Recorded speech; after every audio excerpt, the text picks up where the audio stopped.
There are many simple things in the world. Shovels. They are all different. Gardening shovel. Unloading shovel. Children's shovel. But there is also a different shovel. We use it when we come to the position. In short time, it helps us dig a trench which saves us from bullets.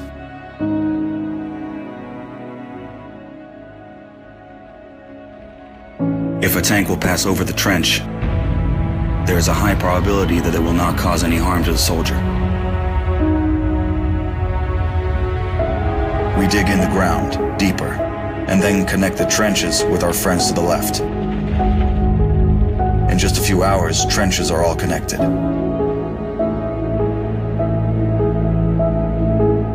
When we do not have an axe, we can use a shovel to cut a loaf of bread. A soldier uses a shovel as a paddle, crossing the wide river under enemy fire. If we run out of ammunition, we will use a shovel again, and then we'll move on.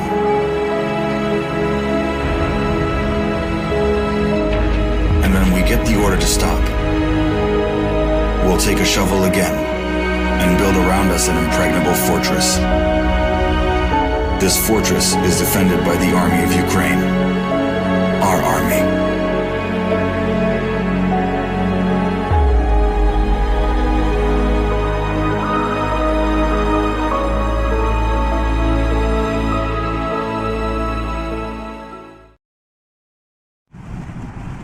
If that's really a thing, and I get authorized to do it once, it's pretty much gonna be me sitting there talking shit, like, constantly.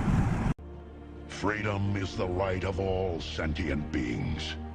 Broadcasting live from the basement of the Pentagon. This is WTF Nation Radio. I looked my woman in the eye sockets. I told her straight out. I just said it, man. I said it. I said, bitch, I'm the man of the house. Yeah, you said bitch, though. You called your wife a bitch. Oh, yeah. This is a public service announcement from C.T. Fletcher. I will not contribute to the pussification of a nation. Get your punk ass out there and work for it, motherfucker. Let's roll.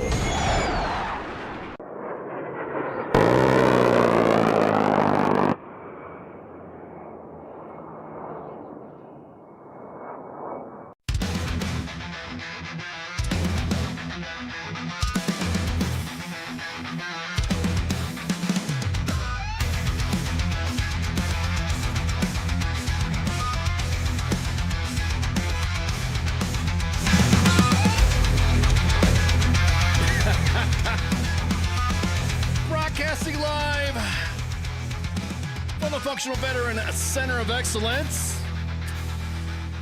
on this 28 April in the year of our ICE and DEA busts out west at Fort Carson.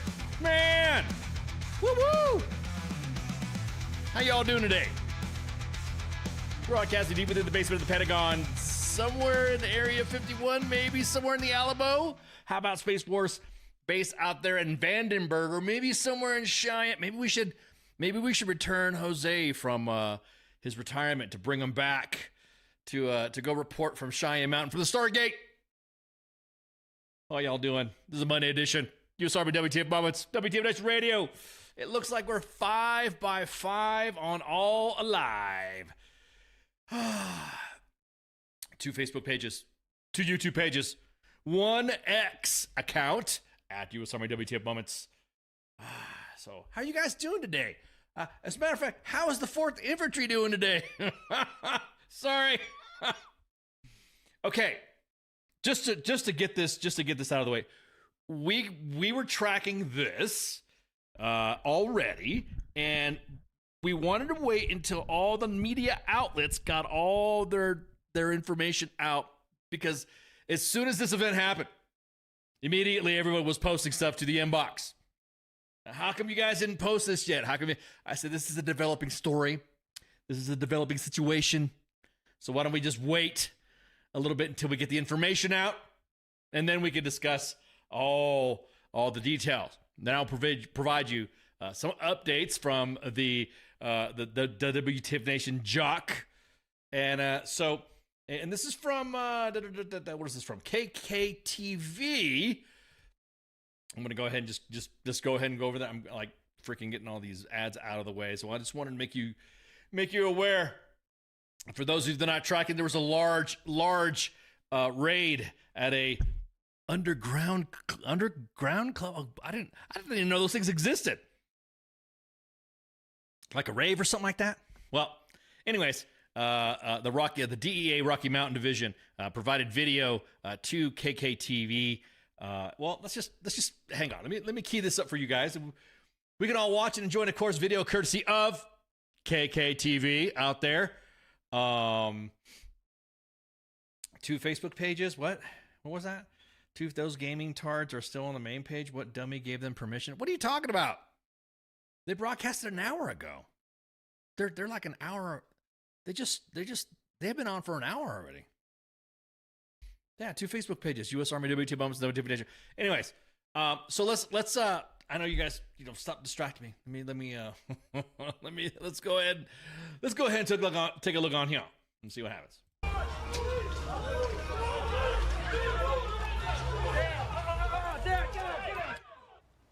Drugs, guns, undocumented immigrants, and active duty military personnel. That's what federal and local authorities say they found after this massive raid at what they're calling an underground illegal nightclub in Colorado Springs early this morning. Good evening.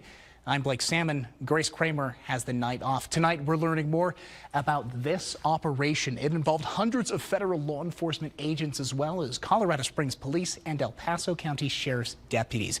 They say it all went down right around 3:45 here in the 200th block of South Academy, right by the intersection of Airport. This is just north of the Satellite Hotel. We have team coverage tonight. 11 News reporter Aaron Vitito is at the 11 Alert Desk with reaction from our local agencies and leaders, but we want to start with 11 News reporter Elena Tamish. She joins us live from that scene on Academy. Elena, this evening we're hearing from the DEA. Yeah, Blake, we are right here outside this building. Take a look, boarded off windows, boarded off doors, and the DEA officials say the raid at this building early this morning involved more than 10 federal agents and more than 300 agents overall. They say this comes after a months-long investigation into drug trafficking, prostitution, and other violent crimes. Now, they say they recovered lots of guns as well as dozens of packets of different drugs. The DEA special agent in charge says there were active duty military members involved in these crimes. They say there were at least a dozen at the club when the raid went down. Some were there as patrons, others as armed security. We're working with our partners at Army CID on that piece. Obviously, where we are here in the Springs, there's a lot of military bases here, so it's not necessarily surprising, but we're going to take that very seriously. We reached out to the Army's Criminal Investigation Division, and they say they're aware of the matter and are working with the DEA. They sent us a statement saying, in part, quote, "As this is an ongoing investigation, we are unable to provide additional information at this time. We're still working to find out where those service members were stationed." Now, they say of the 200 people in the club at the time of the raid, more than half were in the country illegally and went into ICE custody. They say we could see more arrests in connection to this raid in the coming days. Blake. Elena, thank you so much. Now let's turn to 11 News reporter Aaron Vitito, who joins me live from the 11 Alert Desk. Aaron, we're hearing from our local law enforcement and leaders about this evening. Blake, both Colorado Springs Police and El Paso County deputies were on scene early this morning, and now we're learning more about each agency's respective role in this operation. Starting with Colorado Springs Police Chief Adrian Vasquez, he says CSPD is not authorized to conduct immigration enforcement, but he says in part, quote, "Our participation in this operation was solely to address criminal violations affecting the safety of our community." El Paso County Sheriff Joseph Roybal says his office will continue to work with their federal partners to keep people safe, saying in part, quote, "Criminals have no place in the Pikes Peak region. Let this be a warning. They should go elsewhere." And Colorado Springs Mayor Yemi Immobilade is also reacting. He says he was briefed on the operation before it happened. He thanks all involved, saying in part, quote, "Our residents deserve to live in a city where the rule of law is upheld and where illegal behavior is met with firm and decisive action." And while these agencies are investigating, El Paso County commissioners are calling this an example of upholding public safety, while also touting what they call the Trump administration enabling DEA and ICE to, quote, "do their jobs." And like Elena said, we also know active duty service members were involved in this. So I have a call out to the U.S. Army as well as Fort Carson for more information. Of course, as soon as we get it, we'll pass that along. Blake, back to you. Aaron, thank you so much. Of course, we'll have more on this coming up on 11 News at 10. Oh, man. So, allow me to provide you some context. I don't know how the hell the ad changed to like e-cigarettes. That's weird. Anyways, so we have some updates from the WTF Nation Jock at the comms desk at the WTF Nation News Center. So here are the deets of the individuals that were detained from the Army. Of those, mostly from the ranks between private first class and staff sergeant, there was one warrant officer and one lieutenant. 17 active duty service members in all, and 3 dependents. Over 100 illegals, of course, in the club that, like you just saw there. And like the news report said at KK TV, again, video courtesy of that was the this is not over. This is not over. More stuff is happening. So look forward to more arrests. Look forward to more investigations. So that was from the WTF Nation news desk on the numbers there. Again, let me read it again so that way it's not I'm not 17 active duty, 3 dependents, 1 warrant officer, 1 lieutenant, and then the rest mixed bag of private first class through E6 to staff sergeant. So there we go. That's what happened. Now, everyone's like clutching pearls going, "Oh my God." Somebody said, what? Matt says, this was hilarious. I'm just sad I didn't watch it go down. Yeah, exactly. So what did CID? CID said, and that was posted on U.S. Army WTF Moments as well. The Army CID is aware of the matter and is currently conducting a joint investigation with the Drug Enforcement Agency, which is the lead agency, and this is an ongoing investigation. We are unable to provide additional information at this time. So there you go. You got it from us. We confirmed the data from 3 different sources, and so there you go. We won't say from what. Over 100 modifies show up to the race I missed. What? What are you talking about? Lee says, "Stupid is as stupid does." Now, here's the thing. Oh my God, where are my manners? I forgot to say something. We got a guest tonight. We have guests tonight. The book, Atlantic Resolve, The War for Estonia. John Pierson and Thomas Newman will be joining us tonight. I can't wait. To hear. Oh man, I'm all about that stuff. I'm all about the Tom Clancy-esque type of novels and scenarios and what ifs and all that. It really stimulates the mind, specifically if you've been living or you've been around those area or participated in such exercises or events, and you're like, oh wow, so cool. There you go. But anyways, can't wait for them. They're going to be joining us at the top of the hour after the break. So, so there's a lot of things on my mind when it comes to soldiers. Why would soldiers get involved in stuff like that? Why would soldiers get involved with those types of activities? What would compel a soldier to make you just want to, why would you want to do it? What's stopping soldiers? Well, what's stopping soldiers from what is not? Why are soldiers? I said what is not stopping soldiers? I should have said. But here's my thing. Have you seen the timeline at U.S. Army WTF Moments or Army Reddit or hots and cots. Why would soldiers do something like this? Why would soldiers participate in gang-like activity or work in a underground club like that? There you go, Patrick. Mwah. There you go, Patrick. You just called it. What do they say about idle hands? When you start cutting facilities, and you start cutting MWR, when you start cutting, I don't know, if you have soldiers that get their DFACs closed, if you have soldiers that are literally going to these new media pages like Army Reddit, WTF Moments, and Hots and Cots to get their information or get assistance, perhaps there's something there. So were they working there or they were hanging out? Both were hanging out. Well, both scenarios played. Some were hanging out, some were working there. So again, what would make soldiers want to do that? I'm just saying, seeing the same shit that we saw back in the late 80s, early 90s. You stop fucking taking care of the soldiers, you start cutting programs. And there you go, man. You're gonna have events like this.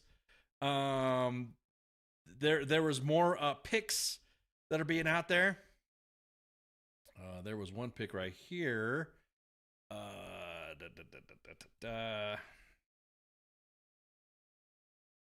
Of the raid that was a little bit more raw information there. You know, you can see the guy with the head right there up against the pillar, up against, wearing his body armor and stuff, wearing some sort of security vest. That's up there as well. These are several pictures that we got from different followers, and everyone's linking us, trying to link us into these Facebook groups, and we're like, oh, okay, cool, that's interesting.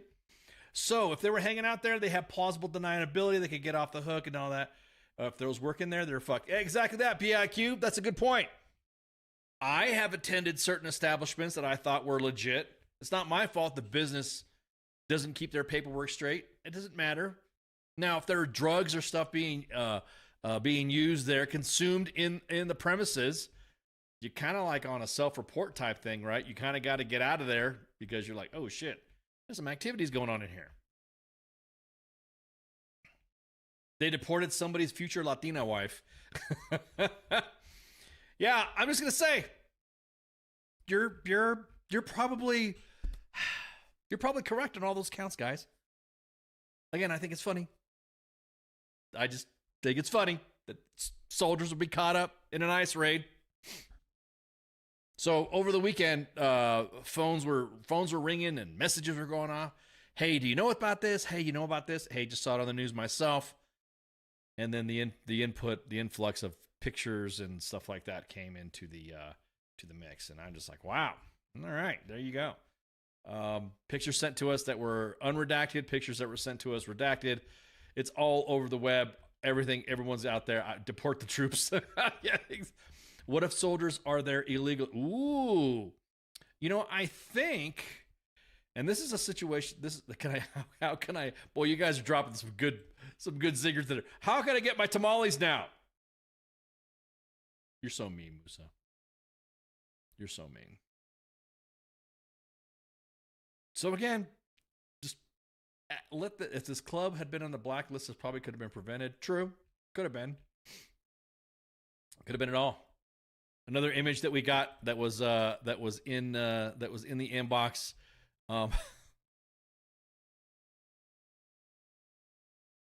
Look, if you're gonna pull some security shit or do some stuff, don't do it in your fucking TA-50, all right? So there's another image that we got as well. Actually, these are circulating around already on the web, so it's not like I'm revealing something new or something like that. So if you're gonna be dumb enough to do it in your TA-50, at least buy some shit. I mean, at least this guy's masked, whoever he is.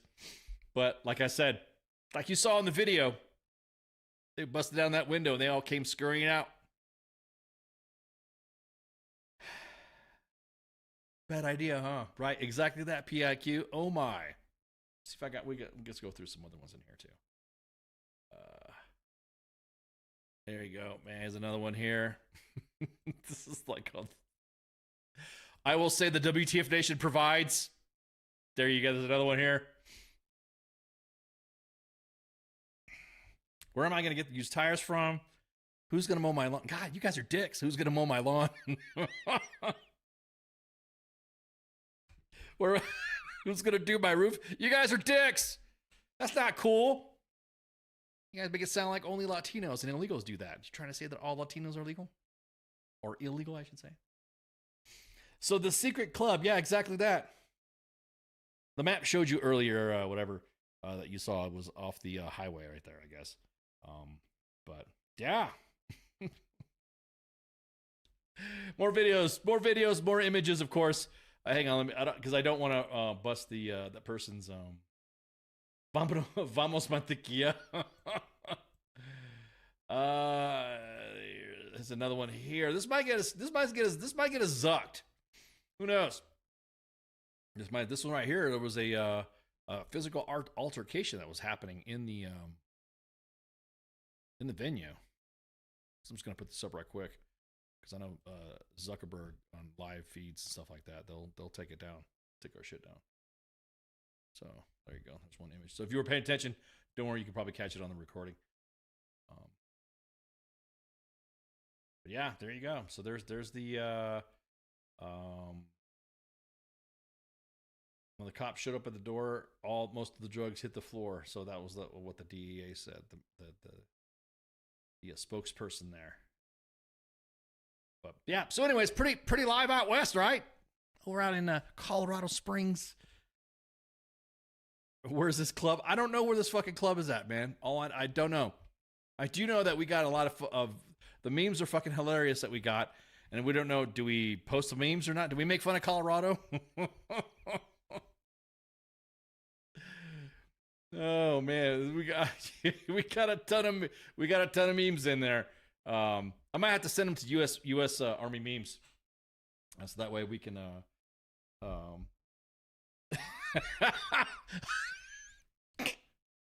Okay, I come from a Latino family, so I just had a family member text me, "Who is going to do my car's body work when I get sideswiped the next time?" Oh man, smack dab in the middle of Colorado Springs. Yeah, we pulled up the map. The map was shown, but some of the memes that we've been getting are fucking hilarious. I might have to send them over to post the memes. All right, cool. Hey, U.S. Army memes. I know you're the memer there. Let me see. Let's find another one here. And this was sent to us from the 719 Can't Drive No Rules Edition page. I guess it's the page that makes fun of all the drivers there in Colorado Springs. So everyone's dragging on this stuff right here. So one of the ones we got is Governor Jared Polis, I guess, is the Colorado.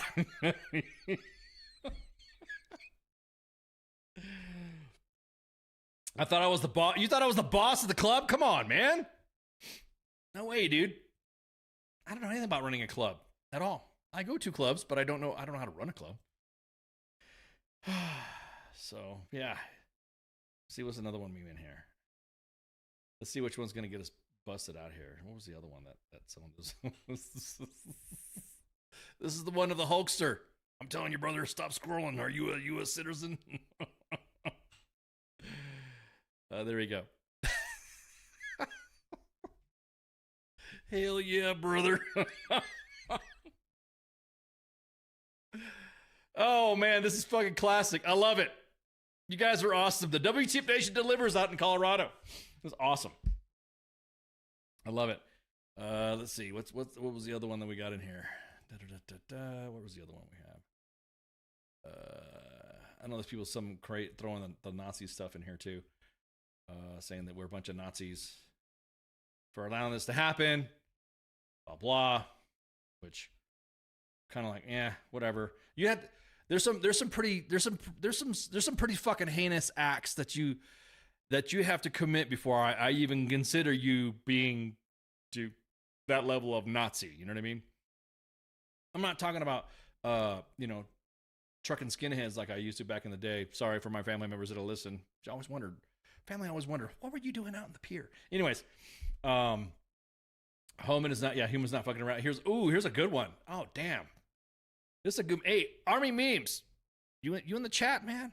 I saw you in the chats earlier, so I'm gonna have to send you some of these. This is a good one. Hey, Pip, this is almost like the ones that we did when we used to game on GTA. Look at this one.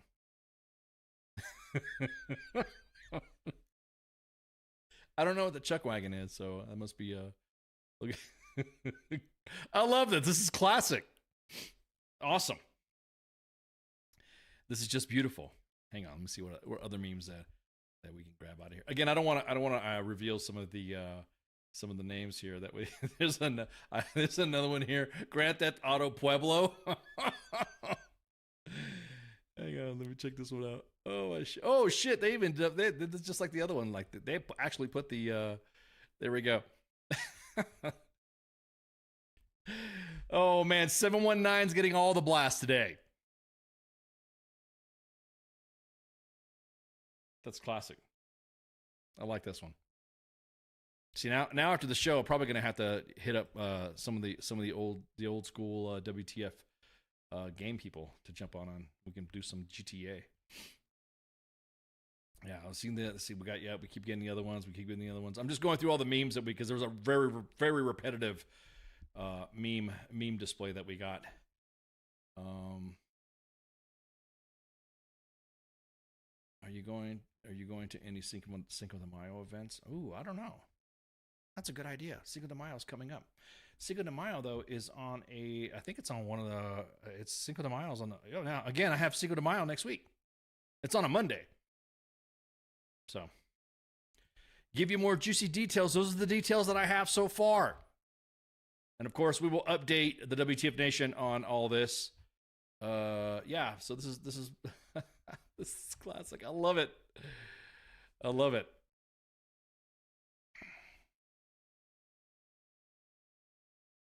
Oh, hang on. There we go.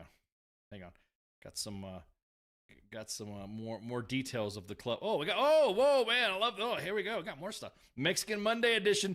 Hey, you all know that I've done Cinco de Mayo shows before, and when I've done it in sombreros. And I drank. You got my next wife interested. Oh man, last Cinco de Mayo show that we had, I sang along, did some mariachi stuff, wore my sombrero, talked about the Battle of Puebla and why it was significant to us and why we should celebrate it. That's why every time everyone's like, oh, you better be, Cinco de Mayo, so stupid, blah, blah, blah. But then you see people walking around toasting it up. Toast it up! Cinco de Mayo, it's a celebration, bitches. It's for everybody. Cinco de Mayo is to be celebrated by all Americans. If you know its historical significance, then you'll know why. So then usually when I explain it to people, the why, they get a little bit mad when I say that. So all right, let's look at some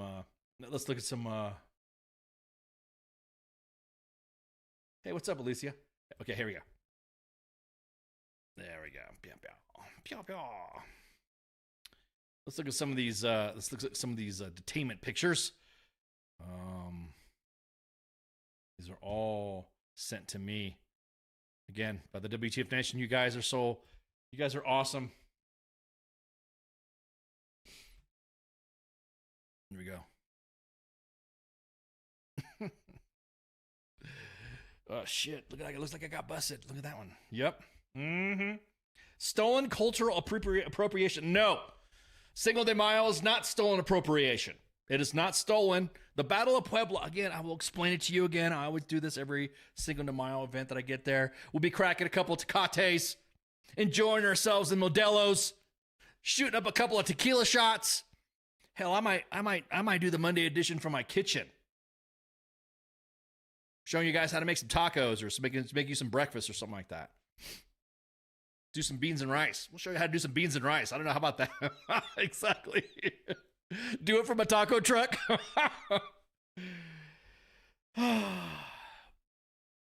So, okay. So there's one right here. And there you go. Look at that. I don't know what was going on with the pants down thing right there or something like that. Must have been a woo. Looks like Mexican Diddy. Here's another shot right here. No, they were hemming up everybody. Yeah. Oh, make some flan. Oh. Make some flan. I'll have to see if I can get the rig down there to do it and do a recording and then post-record it to see if I can make some flan. One time I did a cooking show, but I played it some music and it got blocked and got taken off. So I was like, what the hell? How come? So I might have to do another one like that. But we'll see. Well, Singing the Miles like Monday, so again, I might have to freaking. We'll see. We'll just see.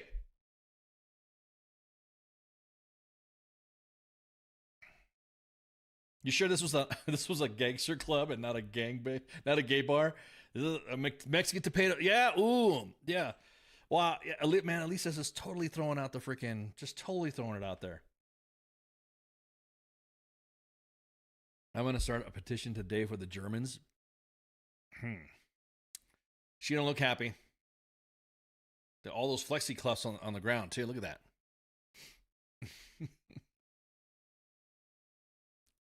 Everyone's all dressed up and nowhere to go. You guys are savage. I'm loving the comments in this one. All right, so let's see. Let's look at the locale here. Germans are part Neanderthal. Yeah, you ain't lying. Wait a minute. I'm sort of kind of German. I'm half German. What's up with that? I got German in me. What you talking about? Let's see. So it was on 296 South Academy Boulevard. So yeah, somehow these guys are going, I could save her. Exactly. What's up with the cotton candy here? Okay, so there you go. So here's the point there. So if you're from that area, there we go. That point was hang on. How rude. Let me switch the lens here. Here we go. I'm Pennsylvania Dutch to try me with my German crap. Whoa, hey, oh, is my illustrious Goomba friend there from the sports bar, the coach. Hey, oh, as he says. So there it is. From that what was that right there? A little spot right there. Pueblo Viejo. Let's see. That's where it was at, off of Airport Road. So that's where it was at. Hot Cuts. Academy Shopping. Give the people what they want. It was right next to a Mexican restaurant. So there it is. That's the status. We're going to get more details, of course, as the lists increase. Auto parts out beside it, definitely Mexican. Well, look at that. There's a Mexican food place right there, too. Pueblo Viejo. So there we go. So that's the details right now we have so far. So make sure you pay attention and share, like, and follow. Go on US Army WTF Moments, and we'll provide you some ideas. Shout out to the 719 Can't Drive No Rules Edition page for providing us all the deets. Ramos, tell your WTF dudes all their shows are boring except for Radar and you. Whoa! Hey, whoa! Damn, Alicia, why are you throwing all that hate? Man. Get your tacos and other things. Yeah. So again, shout out to 719 Can't Drive No Rules Edition Facebook group. You can jump on there and see all the memes. That's the name of it. It's a public group, so you can go ahead and check it out. That's just pretty cool. Appreciate the 719 fans. Pretty cool. I like that. Those are some good memes. See what other memes we have in here we can pull up. I'm just going to check the inbox one more time to see if we have any firings. Scorpion says, just wanted to stop by and said, I'm about to join the military right now. Whoa, well, congrats. Congrats there, Scorpion. Thank you for jumping on and joining the team. What made you want to join? Was it current events? Was it current administration? Was it someone's coming out there with fire? Yeah. I am full of rage and learn from the core. Oh yeah, Alicia, man, I forgot your core. Your core tagged you in a meme.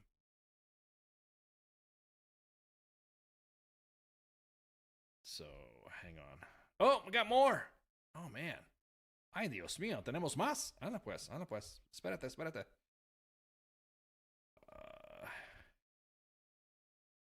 Oh man. Okay. Well, you guys want more deets? Okay, I got some more deets. Here we go. There's more pictures.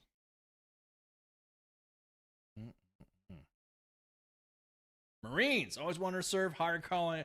Ain't nothing wrong with that. Excuse me. Ain't nothing wrong with that, Scorpion. Higher calling. That's what I'm talking about. Sometimes it's that higher calling that you can't explain, right, brother or sister? I don't want to sit there and I don't want to wait. What the hell? Look at this picture. They got snow. Is it freaking snowing out there? Looks like a bus. It looks like an INS bus. Current dependa. It was the pay. Married into the Army. Current dependa. Okay, well, hey, nothing wrong with that. Look at that. Snow. Kind of ironic, right? Snow underneath the feet of a DEA agent while they're putting people on a different drug bus. Get it? Har. But yeah, look at that, man. Mas por favor. Everyone's jumping into the spirits. Don't forget to enjoy our Cinco de Mayo show. Okay, so they ran out of sources are saying. I'm getting live sources, by the way, live source talk. The sources are saying that look at this. Sources are saying that there were so many arrested that they ran out of zip ties and used rope ties.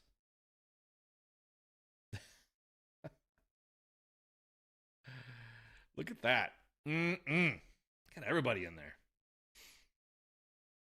That's a lot of people, dude. I couldn't even imagine how many people, man. Let's see what else. Again, don't want to bust this. So yes, it was confirmed. It's an immigration bus. There you go. That was confirmed. Those images coming out from the scenes. So again, also want to Also want to shout out to KKTV for all that video. We're gonna tag them after the show. Our video courtesy of man, this is awesome. Hang on, some more stuff. Yeah, Texas style robes. Yeah. Where did you get that? The Ranger tab? Ah, okay. Where did we get the Ranger? Okay, well, let me find out here. Okay, so everyone's asking what so women can be Rangers now, right? They can go to Ranger school and graduate, yada yada. And we posted a glittery Slay Queen, hey, pink Ranger tab. I think it's kind of cool. Anyway, so yeah, it's posted up. Where can we get that? I don't know. You tell us. So that's the I know it's funny when you guys comment and talk to each other in other comments and other chats asking questions about that, and you go, what that? It's really kind of cool to see the feedback of you guys going in there and shooting the breeze. So it's pretty cool.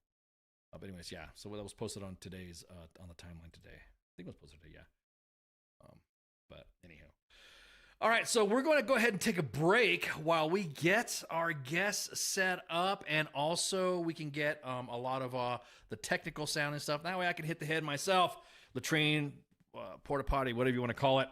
We're going to have our guests coming on in a minute, and I'm excited because, like I said, I like the Tom Clancy-esque kind of writing, and these two gentlemen here that are going to be coming up, John Pierson and Tom Newman. I don't know. Some people don't like to be called Tom, so I'll have to ask them if I can call him Tom from Thomas. But Thomas Newman and John Pierson, the authors of Atlantic Resolve, The War for Estonia. Dude, I'm hyped. Usually books like that are the sleepers that end up being pretty good Netflix movies, so or actual movies. So can't wait. So we're gonna go ahead and take a break right quick, and we'll be right back. So everyone, hit the head. Hit the latrine. Smoke if you got them. Shots. WTF Nation Radio. WTF Nation Radio. Take it from me, Ice. You can't just float around space not caring about stuff forever. The voice of U.S. Army. WTF Moments. This is WTF Nation Radio. Shit in the bag, Pogue.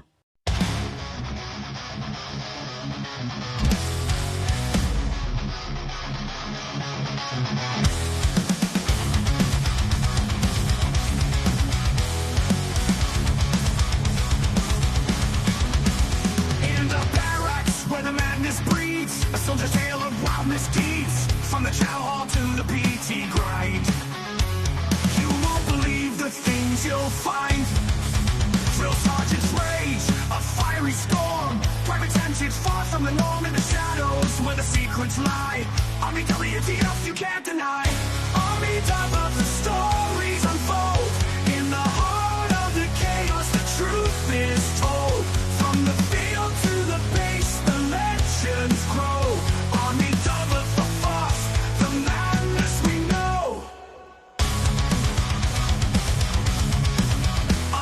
Stuck in the mud so deep, and then there ain't no time for sleep.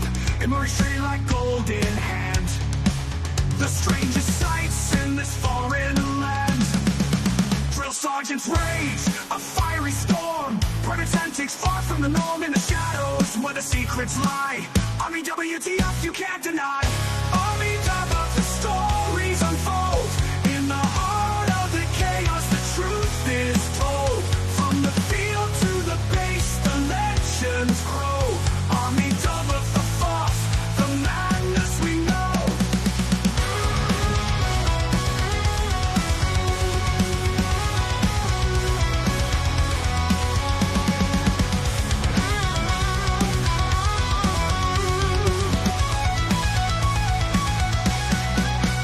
Humvee stuck in the mud so deep, a midnight rain, no time for sleep. Emerge straight like gold in hand. The strangest sights in this foreign land. Drill sergeant's rage, a fiery storm. Private antics far from the norm, in the shadows where the secrets lie. Army WTF you can't deny. Army top of the stories unfold. In the heart of the chaos the truth is told. From the field to the base the legends grow. Army double the force, the madness we know. In the ranks where the wildlings roam, every soldier's got a tale of their own. From the absurd to the downright strange.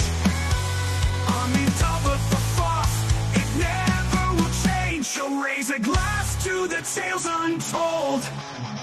In the Army's world where the brave and bold live the moments that make us say, Army double the force every single day.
I am here determined to stop this future atrocity. This station is now the ultimate power in the universe.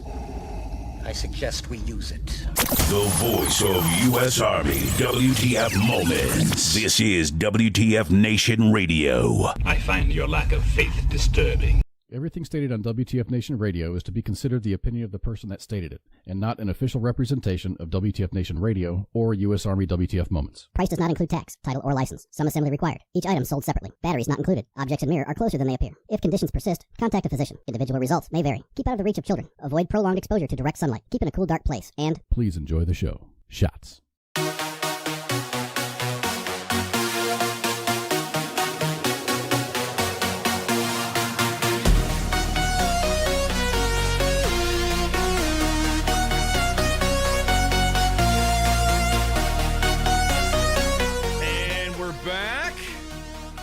Oh man, had a pretty good conversation on the break, so I figured we'd bring it out to you guys. I got Tom and John, authors of Atlantic Resolve, War for Estonia. Can't wait to get this going. How you guys doing? Doing well. I'm doing good, Ice. Thanks for having us. Yeah, this is some good stuff. We were talking in the green room setting right now in the break. For me, this piqued my interest due to the fact that it's got a Tom Clancy-esque scenario-driven event, and that to me is always fascinates me, anyways. So kick it off. Go ahead and introduce yourselves. Right, I'll go first. So my name's John Pierson. I was a logistics officer, so I did most of my all my lieutenant time was in Fort Riley with the 1st Infantry Division, and then I was deployed to EUCOM for about 13 months in Poland. That was in response to when the Ukraine war kicked off in 2022. Then after, I was able to go to Captain's Career Course and go to Fort Eustis, which is interesting, kind of going from Kansas, the most landlocked place in the world, to dealing with Army watercraft. And then after Fort Eustis, I got out of the Army after about 6 years of service, and now work at the DoD as a federal civilian. Awesome. All right, you're up next. So, my name's Tom Newman. I enlisted in the Army National Guard in the state of New York in 2014 as an 11 Bravo. I drilled as just a regular infantryman for about 3.5 years, and then I got a conditional release from the New York Army National Guard to go compete for an active duty commission through ROTC. I got that active duty commission. I also went to Fort Riley as my first active duty station, also 1st Infantry Division. I was in the Aviation Brigade. I did my first EUCOM rotation in 2019 with that Aviation Brigade in the support battalion. Came back from that at the end of 2019, and then deployed a second time to EUCOM in 2021 before they started sticking lieutenants in TRADOC. And so I got an RFO to go to Fort Leonard Wood.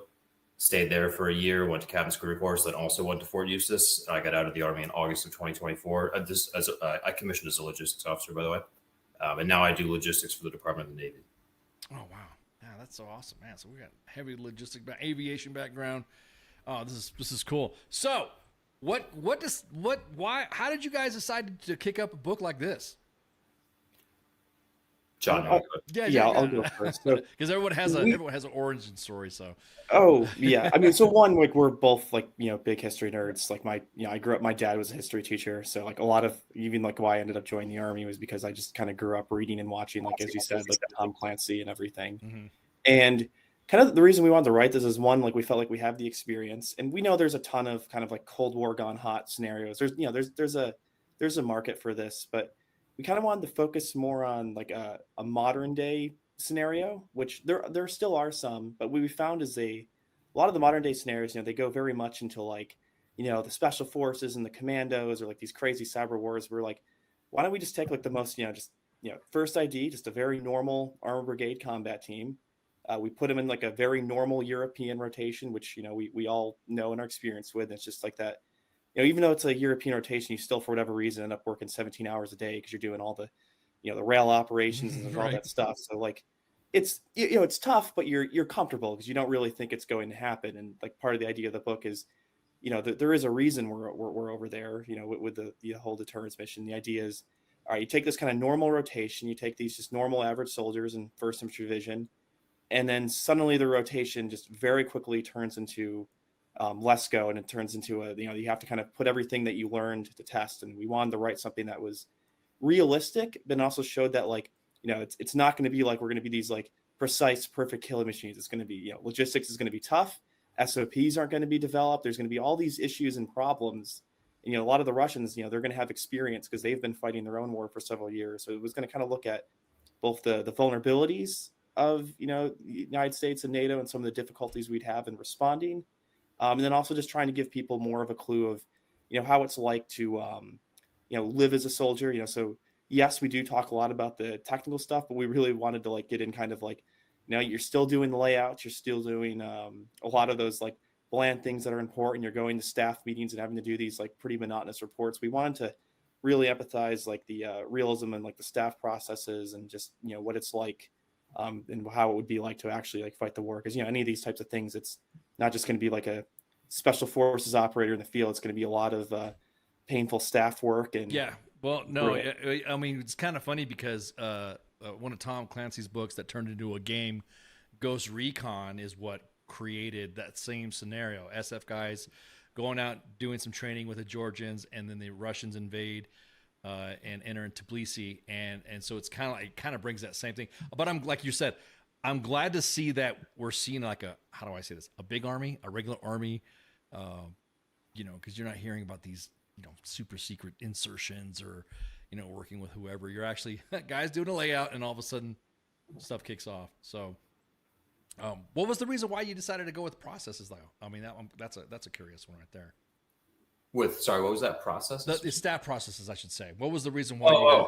So I mean, the bulk of our time, I did some enlisted time in the National Guard, but the bulk of our time is we were either a PL, company XO, staff officers. And so we give you two basic windows into the into the actual brigade combat team that you're following. We give you an E4 perspective, and then we give you, it's centered around the brigade commander, but it's really the staff that you're getting a window into.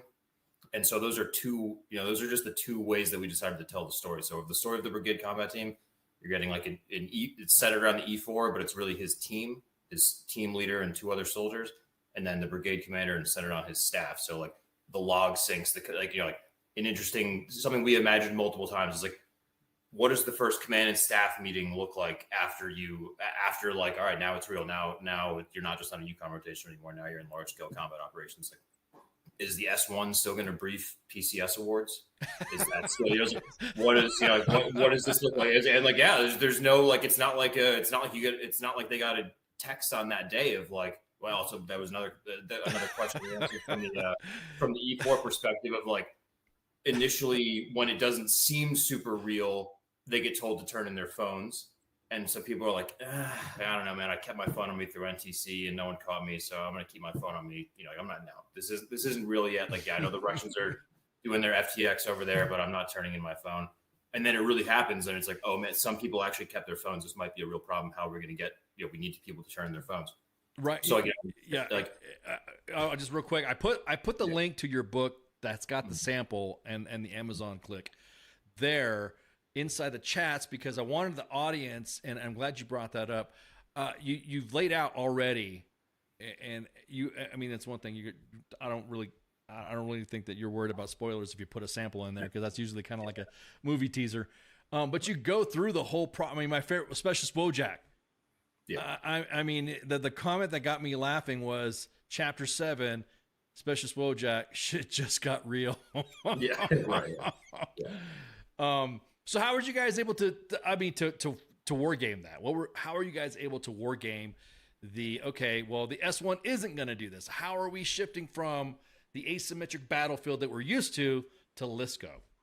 So it really was just a matter. I mean, it still is. It's a matter of imagination. We've got a number of bits of feedback from people who are well, I don't think that the someone would have done the something. Is maybe you're right. I don't know. It's really so. We were in the same. Our last unit that we were in together. We actually worked in an S3 shop together for the better part of 2 years, and so it really is just I'm imagining that S1 and how they would react if this, and then you're imagining that brigade commander and that brigade commander asking, getting his or her daily brief, and then the questions that they would ask if it all of a sudden became real. So the wargaming is really just, it's just thinking about the whatever scenarios you've experienced in your Army career, and then being like, well, how would it go if like we were a lot more concerned about maintenance and maybe a little bit less concerned about PCS awards, but like the slide format didn't update magically. Like it's still the slide format that we're briefing.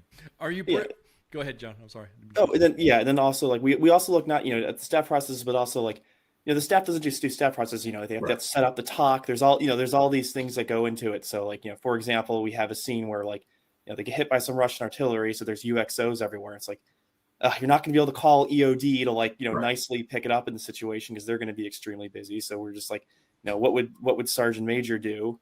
And part of the process, Sergeant Major's like, all right, like we're going to have to get some reflective tape or something and like mark off these areas and just tell everyone like don't go there. And one of our biggest compliments is we had a Sergeant Major proofread the book, and he was like, no, that's exactly what I do. So we're like, we're gonna name the character after you then. Yeah, this book is Sergeant Major approved. You should know.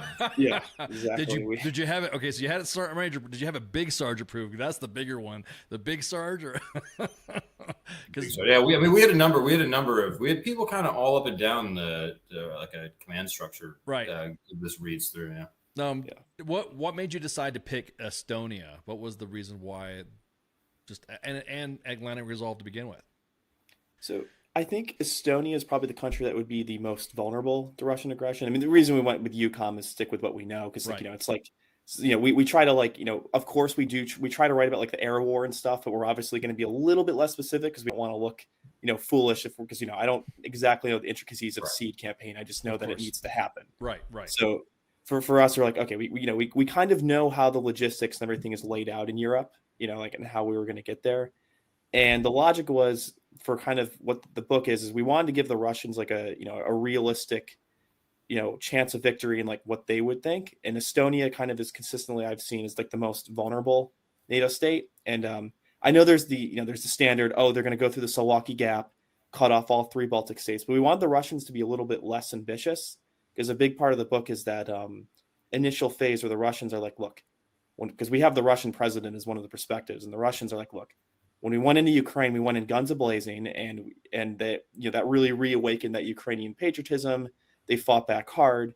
So maybe we're going to look at like how we did it in Crimea, where we're just going to kind of walk in. Estonia is small enough that we can do that, and we're just going to kind of dare NATO to because it's going to put that pressure on you. It's like, are you really going to do it over this country of 1 million people? Are you really willing to risk nuclear war, World War III, whatever? They're gonna put that pressure, and we think that Estonia is vulnerable because they have the ability to make those excuses like, there's a big Russian minority, we can walk in, and then it's a very clear road to Tallinn, and the Russians' hope is that they're gonna tell the American president like, look, those 2 brigades you got, they're not gonna be able to stop what's coming, so why don't we'll let you save face.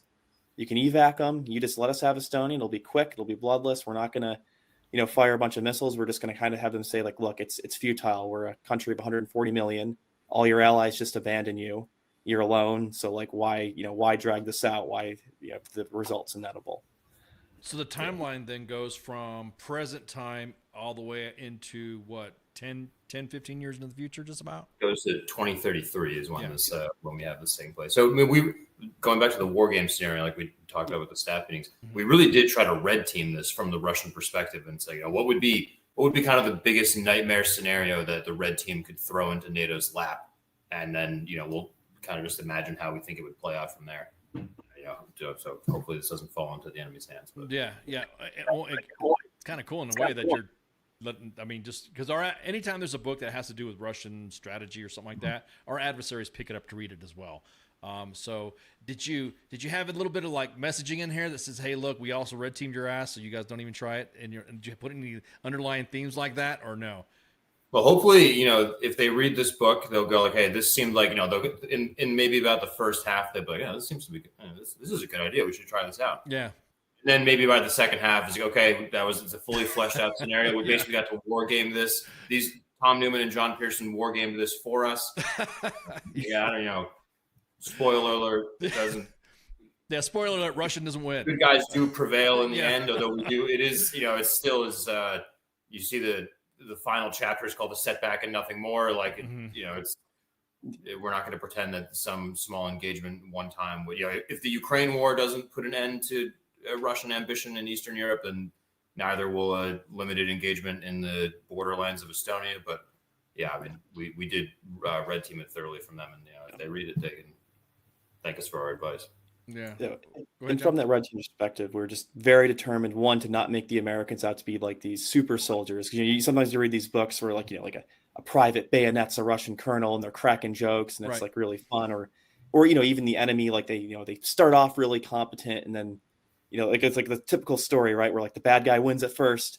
Like we kind of want this to be a back and forth thing where both sides are adapting. Like the Russians, they get punched by U.S. air for the first time and they're like, okay, like breathe. All right. They didn't, we still got air defense. We can still bring up, we still have a better, fires. Like, let's see how their sortie rate does after, another week of this, because, it's just so it's hard enough to maintain like trucks from the 1980s. Imagine maintaining aircraft. Like, all these things are just so difficult. So our goal really was to create that dynamic of like, it's not just, the bad guys get the, it's a constant back and forth struggle where both sides have these tactical successes and then also tactical setbacks.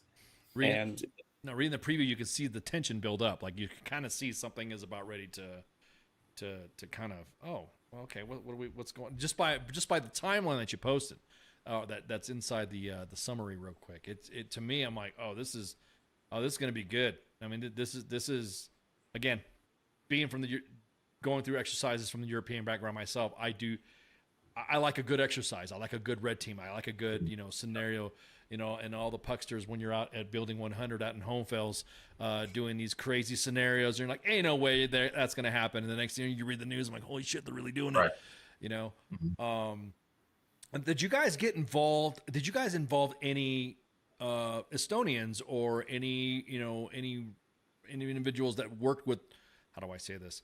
That were former Russian advisors or something like that.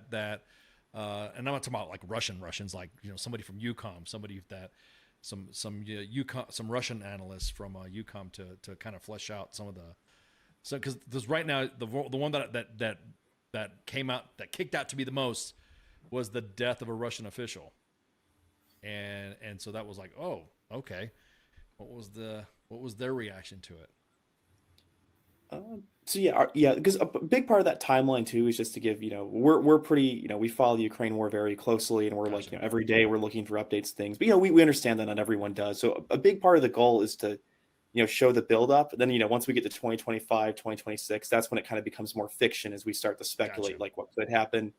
And part of the reason we have like Putin get killed off is we didn't want to include like a real life figure, because we're like, I don't want to speak for I'm not like a complete Kremlin whisperer, so like exactly. I'm gonna give a guy who like realist. Our idea was we made up some like Russian like defense contract company owner who basically has kind of the goods on everyone, because he was the one responsible for like kind of supplying the army during Ukraine, and he picks and chooses favorites. So like he was able to kind of build his power base, and then even he was he's pretty reluctant to criticize Putin or anything like that, and he kind of just rises up. But kind of to your question is, unfortunately, we don't know any Russians. The closest we have is we have a friend from Ukraine that we play some video games with that are like kind of interesting video games. They're like very like division based, where you get to like kind of control division and maneuver them around.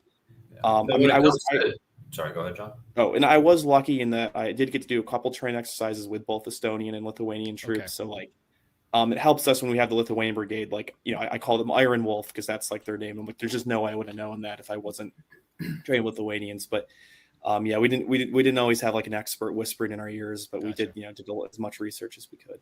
Now, when it came to actually like, there's a few parts of the book there's a lot of parts of the book where you get Russian leadership dialogue. I think the lowest level we have in Russian leadership is a colonel.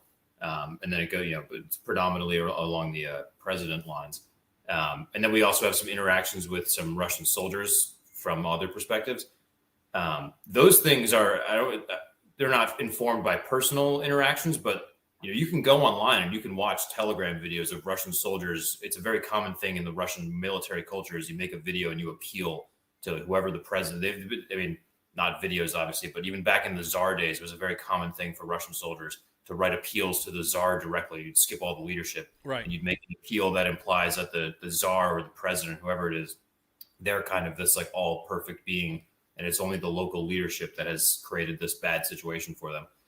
There's tons of those all over the internet from the Ukraine war, and John especially has watched tons of hours of those, and he used that knowledge to kind of like, we have some things like that in the book. We have some Russian dialogue, and the phrases they use, the terminology they use, like that's, it's all pulled right from that kind of stuff. The same, like a phrase, the reality on the ground.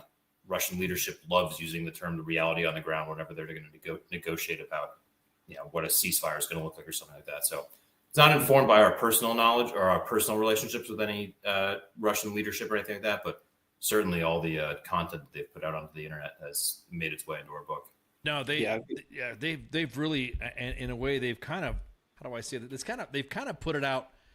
Some of it is purposeful, some of it's not. Some of it you could see they're bickering back and forth, and it's some of it is like, oh man, those guys look like they're sucking. It's like, oh man, they are sucking. Oh shit, they're dead. You're kind of like, I don't want to get to the, everyone talks about the humanization of our adversaries, but I kind of don't, how do I say this? I don't,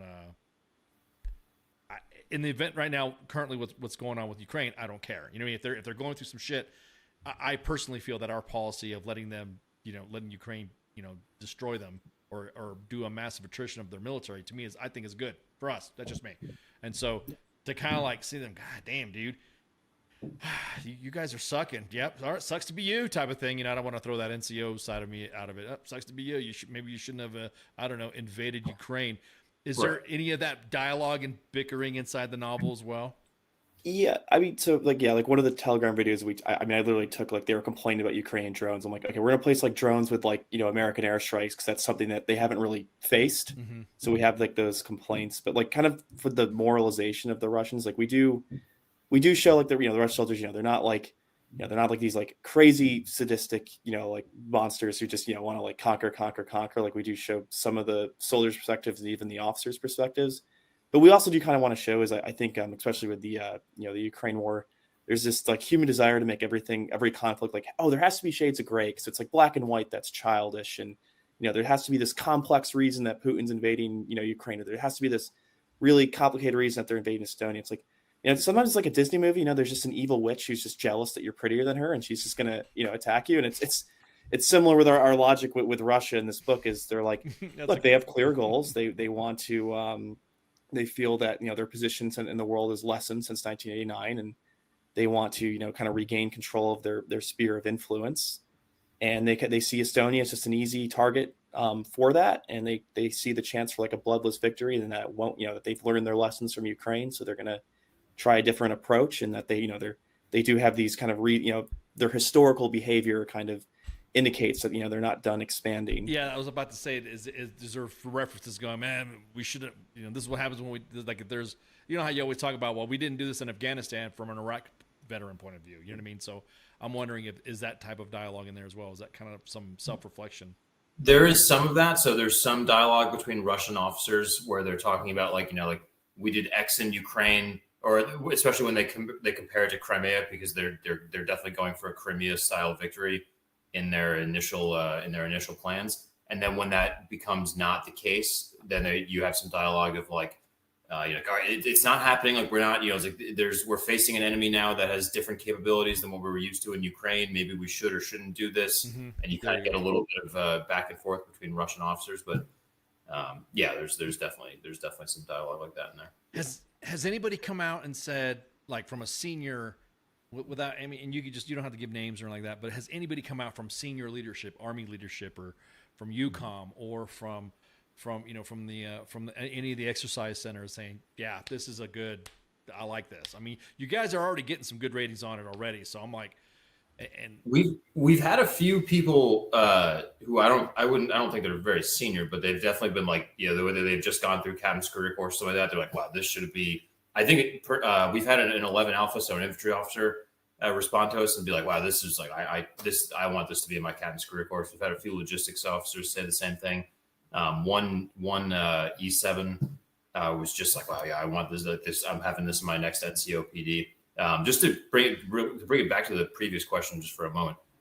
One of the questions we were afraid that we would get when we were writing this was we were afraid that we would get people being like, why are you having, like, what's the motive behind Russia doing this? We laid out we laid out the motives as, like what John mentioned before, just like they feel like their position in the world's been diminished since 1989. And we actually haven't gotten any of those questions of like, why are you having the Russians do this? But when we were, wargaming that question between ourselves when we were writing this, we were thinking like, I don't know, ask them. Why did they why did they go into Ukraine? Why did I don't know. Why do they do this? Like, we're doing our best to put ourselves in their shoes and empathize with what they're doing. But now, is there any other, aside from the 1 brigade from the 1st Infantry Division, is there any other outer attachment supports or augments that you have with you as far as other forces? Oh, we definitely. So we have, I mean, there's I think we have it as 2nd Brigade 2nd Brigade 1st ID, right? That's the main. Mm-hmm. John, yeah, because they were, normally you rotate, but they get stopped mid, like, hey, like you think you're going home, this 1 brigade, because they're in the middle of like a kind of the, Riptoa, and it's like, or, no, you gotta load your equipment that was already on the boat's back. Right. Mm-hmm. So as far as augmentation, so in this brigade's initial situation, they have Estonians on their flanks, and so they're tied in with them. And then as the situation develops, they get augmented by some British soldiers. And then as the whole conflict goes on, then you start to see way more. Then it really becomes a NATO joint task force where there's like Leopard 2A6s and Challengers and Abrams all working across a different battlefield. There's, then it really becomes a multinational battle space. Oh, that's awesome. Awesome. We really tried to get, because that's what it would look like. Right. You being, having spent so much time in Europe, you're probably familiar with the Operation Reforger. That was an exercise back in the day of that. So we have, for people who don't know, that was our Cold War exercise of like the Soviets are going for it. We have to hold with the forces that we have in Europe at the time. And then we have to do a massive operation of getting as many people from the continental United States to the European theater as possible. We kind of have, we call it Operation Somerville in our scenario, which is a throwback that one of the head logisticians for the U.S. Army in World War II is General Somerville. So we actually spent some time like, what's the deepest reference we could give this operation? We gave it to that guy. And that's kind of our like rapidly accelerated, abbreviated version of Reforger, which goes on. But even with as big of a as big of a imitation of Operation Reforger as we could do in 2033, it's still going to be a multinational battle space. So to answer the original question, the first 2nd Brigade 1st ID is augmented by tons of different forces across the battlefield for the almost the entire duration of the book. Gotcha. You get the 101st and the 82nd. They got their rapid reaction battalion that's always ready to go. They get moved in really quick too. They've also got like FSO attachments. Like there's all we just give little winks and nods to everyone who would kind of be there. For the audience, Reforger means return of forces to Germany, and that was a scenario where the Russians were going to come crushing through this area called the Fulda Gap. The 11th ACR Black Horse Armored Cavalry Regiment was going to be like the speed bump out and around Kreuzberg, and they were going to supposedly be the delay, not the stop, the delay for the rest of us to come in and support it. So that's what Reforger stands for, Return of Forces to Germany. Was there a reason why you guys picked 118th Infantry, or is that just because it was... That was just because I know the title, at the beginning of the title, it says Bravo Company 1 in the 118th, 2nd ABCT. So was there a reason? I mean, there's no, so like we're both very familiar with pretty much every battalion. I think both of us, between the two of us, we probably interacted with every single battalion through the first ID. Gotcha. 118, the only interaction I have with them was the two of us were in. There's another thing that goes on now in Europe called Operation Allied Spirit. It happens I don't know if it still does, but it did happen usually in the springtime. And I was with them for Allied Spirit 2019 for a while, so that kind of stuck in my memory. But we basically just had to pick a brigade combat team out of First ID. We wanted to do First ID because that's where we could hit the most like references that if anyone had been in First ID who read the book, they'd be like, hey, well, that's me. They're talking about me. Yeah, I did that stuff. That was my right. Yeah, exactly. And we know the capabilities, like because kind of how you mentioned earlier, you talk about like it's fiction, so like we're not going to be fully sure, right? And there's actually a really great review we had where some guy mentioned like I thought that they'd have the XM7 rifle, which is that new, that 6.8 millimeter. It's like that new rifle that we're supposedly we're going to phase out the M4. I know the kind of the more high speed airborne units are already getting them. And he's like, yeah, like we shouldn't have had maybe First ID had it. I'm like, maybe First ID all gets the XM7. Right. I don't know, because we're pretty, we're I'd imagine a lot of the newer, procurement, it's expensive, or like we were already what 4 years in Iraq before we started talking about PEO, rapid fielding for soldier stuff. Anyway, so it's like, hey, you got to give it time, man. The war just started in the scenario of the book. So yeah, it would take a minute for that type of fielding to come up. That's a good question. So do you guys go through those, like you were saying, staff processes of replenishment, supply trains and all that as well? Yeah, absolutely. Yeah. So there's several different, we don't want to bore the readers too much with this stuff, but we just give it like, they talk about maintenance, where like once it actually goes down, cannibalization in the maintenance world is such a dirty word. Where like you're just almost, in a peacetime armor, you're never going to cannibalize. Oh my God, I know. Yeah. Once it gets real though, like it becomes less of a dirty word, and you got to get, we got to get the pacer items back on the line here. There's always, there's talk about fuel trucks get, like, all right, well, our capacity is down 4,500, and M969 got hit, and we don't have that fuel capacity anymore. Or the aviation units, this armor unit is staying pretty stationary here. We're not burning our fuel capacity that much, and we have no plans to. But the aviation unit's working overtime, so we're gonna have to lend them some 978s or 969s. So yeah, we go through the log sinks, the supply trains, the all stuff. For people who are so familiar with the Army in the global war on terror days or the post-global war on terror days, even things like something we touch on is the concept of the Taj Mahal talk. Like in the global war on terror, the Taj Mahal talk of just this massive tent that's going to house everything. It's going to have the S1 next to the S2, the S3, S4 could be in there. And that's kind of one of the takeaways of the Ukraine war is like, and then once your enemy has fires capabilities that can match yours, like, you can't do that anymore. Yeah. And so we have some of the more senior staff members complain, and they're like, man, I missed the Taj Mahal talk days of like when I could just walk right next to the S2, and now I got to walk 600 meters across this AO to go talk to the S2 after that. Yeah, that was the change when we did Iron Focus for the 1st Armor Division, when we started changing to the Azerbaijan scenario, and we like I said, the other scenarios that we discussed before, is that it actually using the DMA and the DTAC separate from having what we call the Takalok, the giant, like you were saying, the giant massive, to where we started to do those rapid setups where we had to do, okay, the DTAC had this specific amount of time to have up and comms and moved, and the D main had a specific time up with comms and move, so it was, it to me, I don't want to say I miss that kind of army, but I kind of do, because it's it kept you on your feet. It kept the collective tasks and the leader tasks. It kept that fresh in your mind of what's supposed to be set up, what drills you have to have, and also your environment where you're at. You might be setting up in an area where it may not be conducive to any type of our equipment, so you got to actually use your generators. You have to actually use our light kits. Speaking of, here's the thing that I had one question. This is my only question I have, and the rest of it is some other stuff too. For me personally, because I'm a PSYOP guy, did you guys have any information operations or PSYOP involved in this? Yeah, on the Russians' behalf, yeah, for sure. John, I think that was kind of your. So before one of the briefs that we have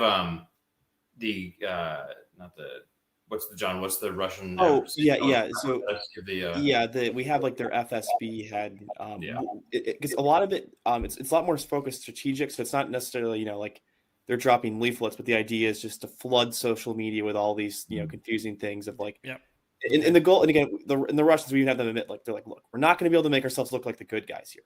We just need people to either not care or just put just enough misinformation out there that people are going to question, like, because there's always going to be, it doesn't matter, whatever president's in power, the opposite side's going to want to make them look bad. So they're going to run with any tidbit or, information they get. So a lot of it, and like a lot of it, like the American president's perspective is a lot of his frustrations is there's just not always this national unity because, you have people, there's like this narrative going around of like, really? You're gonna spend all this money, all these lives for a country that we can't even point out on the map. You're doing all this damage, and the Russians are all too eager to exploit that.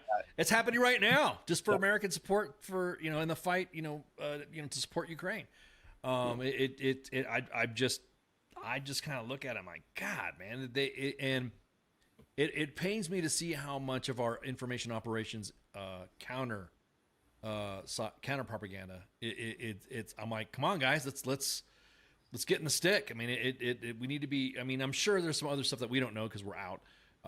That's classified, but it just seems like the outer edges of the American public, it's just not there. You know what I mean? It's just not like you were saying. In the book, there's not, like you were saying, there's not the Russians are taking advantage of it. Well, hell, in real life, the Russians are taking advantage of it as well. Yeah. And it's just frustrating to see. So we absolutely we have the Russians participate heavily in the information warfare space throughout the politics of Europe. To the I would say there's one part we have in information war on behalf of the Americans. Again, I guess we're spoilers going here. No, spoil it. Let's spoil it. I want to read it. Okay. But go ahead. You could hit the wave time. The one I would call mild bit of information warfare we have is that in the initial meeting between the Russians and this is something we tried really hard to imagine how this would go. It's like, all right, the Americans are in their fixed fighting positions here. This first, second brigade, first ID, and this Russian unit's just walking at him, kind of daring him to fire the first shot. It's kind of like a Lexington. It's a meeting at Lexington almost of like, if they mean to have a war, I guess let it begin here. Let's see what happens. And we have on loudspeakers, we have the American staff members have they just had to come up with this on the fly. There's no doctrine for how to do this. They're like, all right, we're going to broadcast it. Somehow find a way to broadcast it in Russian. Like, you are in a NATO country approaching an American unit. If you do not turn around, you will be engaged. Like, that's our one in Russian. We don't, Right. And there's a reference. So I think when the Ukraine war started, there was this group called NAFO with an F. It was like this organic pro-Ukrainian organization. I think they had like the little Doge cartoon dogs were like. So we do have like a little bit of that where they're like, as the Russians start to take some hits, there's some of that I kind of like just a little bit of taunting, like West is the best. We have all this great equipment, and there is a level of Russian society is very good at information warfare, and we're vulnerable to that. But the Russians aren't able to make the equivalent of an F-35, so we do have that dynamism. In society. We got exactly. We got the big stick side of the house that we could flex our own information war. Well, you bring that up, Tom. It is an actual tactic where we would say in a PSYOP situation we would have tactical PSYOP teams out there that as soon as something would come out, and that's why our life expectancy isn't too much in a scenario like that. We'd be broadcasting on our loudspeakers that have at least a 10 kilometer, depending on weather and all that, distance. That we would say we would say. You're entering into a country. You better turn around, or we better do this. And if they don't, then we have to back it up. We can't just make just small threats and then not do anything. So that was just some curiosity stuff. Atlantic Resolve is an actual exercise, yes, but the book is not based on the exercise, but it is based on the scenario. Somebody asked the question: is it a real thing? If you guys go on to just go up to ucom.mil and you'll see. Just look up the Atlantic Resolve thing, and it'll go into the description of what it is. Go talk to your local recruiter, and you can go there. Exactly. What's that meme of that guy going? Because we troll Russia a lot. As a matter of fact, U.S. Army WTF Moments and WTF Nation. What was it? A year and a half ago, 2 years ago? I think it was almost 2-3 years ago. We were live, and we were getting a network attack on my system, and it came just outside of Moscow, and we legit. And so finally, the Russians just blocked. So we're banned in Belarus and Russia, and we still broadcast. Everyone else doesn't care. I mean, they still will play our videos or something like that. Twitter is hard for them. I mean, we've gotten a reporting status of this because. I don't know if you watched the intro of the video. We posted a Defense of Ukraine video, and then we post every Monday. I post a Defense of Ukraine video and a support to one of their many charities and stuff. At the end, so It's the very beginning. So yeah, I know about the NAFO stuff. I know about the Russian because I do it online as well with my account at the IO guy on Twitter, and I'll clap back on a Russian. Anybody I've been blocked by them too. One of the things that we did we're both off active duty now, and I'm the oldest of 5 kids. My younger brother's in the next room. He's a former 11 Bravo in the National Guard too. So we're all out of the military now. We took all of our TA-50. We mentioned that we have this friend in Ukraine that we met through playing a couple different online games. Right. So he's still in the territorial defense of Ukraine, and he's still part of his unit and everything like that. He's been going on and off the fly. We took all of our old TA-50. We put it in a tough box. We even took some of my dad's old TA. We took my dad's Kevlar before an ACH. So this is an 80s era Kevlar. Yep. Put it in a big tough box, and we sent it to Ukraine.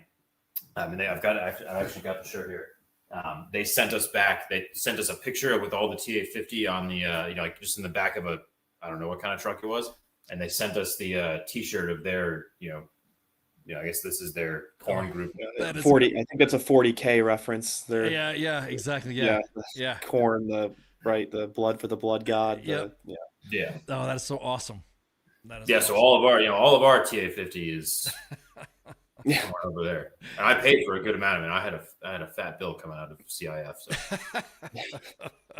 so wait, you just said screw it. I'm not giving it back. CIF, you can have. I'll take. It was like a bunch of grenade pay. It was a bunch of pouches and stuff like that, and I was like, oh my god, I'm just. It's going to go to a good place anyway. It's all right. in the tough. Right. It's going to get used. Right. Exactly. Right. I always tell individuals like that, don't be so. People get mad about not really mad, but they're like, hey, how come you're not? I grew up. I'm a Cold War kid. I grew up, Wolverines, Rambo, the day after, a movie, a duck and cover, so the Russian scare, the Red Scare was always, you watched it on TV shows, you watched it on every, I don't want to say it's our, the ad council had their own sort of kind of, in the event of nuclear war, just make sure you do this. And you're kind of like, oh, okay, cool. But you kind of like blew it off. Right. But, but every time Ivan, and I will always say that every time Ivan does this or acts up, and I'm thinking, oh, here we go again. It's like you guys. It was one of the when my dad doesn't have much TA. He retired out of the Army in 1995. He was 1972 to 1995. So his Kevlar and some other old TA-50 from him that we threw in this tough box. And one of the things that he said, which is for sure true, he's like, man, how my Kevlar that he was part of Operation Reforger. He spent a lot of time in Europe as well. My Kevlar that was, I wore in Operation Reforger, all these different exercises where you're on the, the divided Germany, that is the Soviet line. But in that day, the Ukrainians were also on the other side of that line. Right. And now the Kevlar is going to go be used in Ukraine against the Russians. Against the Russians, yeah. Oh, I see. Yeah. No, I don't think many people would have predicted it in like 1983. But man, could you imagine? Yeah. Oh man, I know.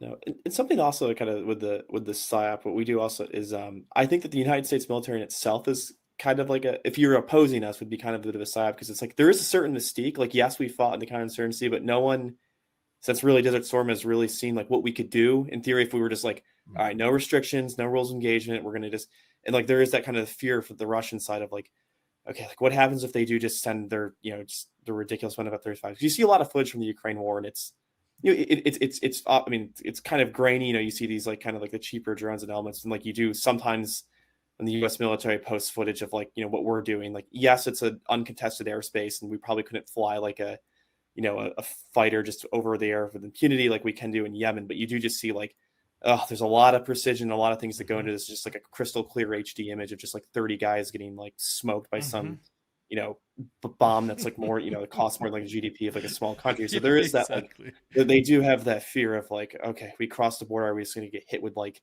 70 JDAMs and all decoy emitters and all these fancy things that we've, yes, we have experience fighting the Ukrainians. We've developed some very good, like, TTPs and all of these things, but just because we fought well in that war, like we're going to be kind of facing a different war and a different threat. There's going to be naval based missiles, and there's going to be planes and all of these things.